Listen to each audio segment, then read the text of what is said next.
আমার মা মেয়ে আর কি। হ্যাঁ, তো এই মা জাতির যাতে বেইজ্জতি না হয়, হ্যাঁ, প্রেশান না হয়, হয়রানি না হয়, সেই রকম একটা পরিকল্পনা আছে আমাদের। এবার এর পিছনে আরো আপনাদের সহযোগিতা চাই, আপনারাও মতামত দেবেন। হ্যাঁ, নিশ্চয়ই আপনাদের মাথায় অনেকের থাকতে পারে, তারাও মতামত দেবেন। অলি ভাইকে সাথে যোগাযোগ করতে পারেন, উনি যে মতামত দেবেন ইনশাআল্লাহ আমরা দেখব সেটাই করা যায় কিনা।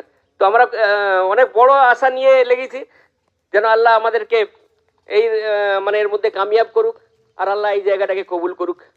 হ্যাঁ, হতে পারে এই জায়গা মানে খুবই বাঞ্জার জায়গা, কিন্তু আল্লাহ কবুল করলে নিশ্চয়ই আল্লাহ কবুল করেছে, নাহলে আল্লাহ এখানে নিয়ে আসবে কেন?